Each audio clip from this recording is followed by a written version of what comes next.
Hello guys, स्वागत है आप सभी का अपने यूट्यूब चैनल पहाड़ी गर्ल में। मैं रस्मी बिस्ट लेके आई हूँ आप सभी के लिए एक नया ब्लॉग। तो गाइस, जैसे कि आप सभी लोग जानते हैं कि ये सावन का आखिरी व्रत है, तो आज मेरा फर्स्ट है और हम लोग मंदिर में जा रहे हैं। आज हम लोग पैदल की सवारी कर रहे हैं। गाइस, हम लोग मंदिर अभी पहुँचे नहीं हैं, चल रहे हैं, तो मैंने सोचा तब तक आप लोग से थोड़ी बातचीत हो जाए। तो जैसे कि हम लोग जानते हैं कि शिव जी के जटा में चंद्रमा जी विराजमान है और गंगा जी विराजमान है।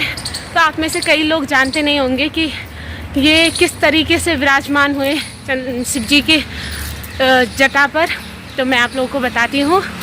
जब समुद्र मंथन हो रहा था तब शिव जी ने दुनिया को बचाने के लिए विष पिया था और उस विष से उनका शरीर बहुत गर्म हो गया था। उनके गर्म शरीर को शीतल करने के लिए चंद्रमा ने शिव जी से विनती की कि वो उनको अपने माथे में विराजमान करें, पर शिव जी ने उनको मना कर दिया था।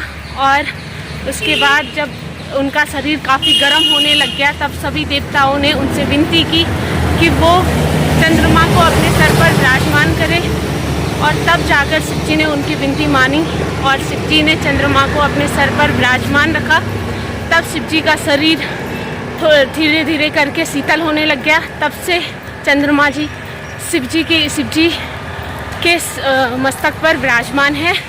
इसी प्रकार से है छोटी सी कथा गंगा जी की।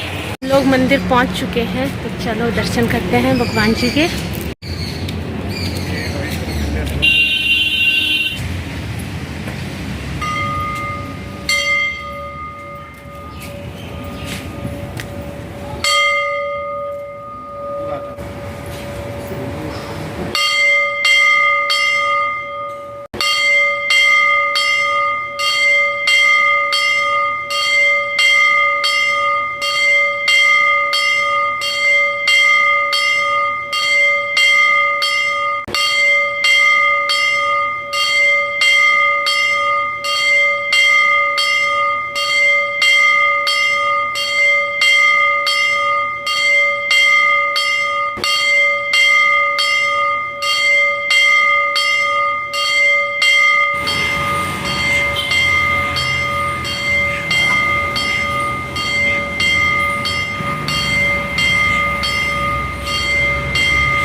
हम लोग मंदिर से आ चुके हैं। शिव जी भगवान जी को हम दूध और जल चढ़ा के आ चुके हैं। तो जैसे कि मैं आप सभी से बात कर रही थी कि चंद्रमा जी और गंगा मैया शिव जी के मस्तक पर क्यों विराजमान है, तो चंद्रमा जी की कथा मैंने आपको बता दी है।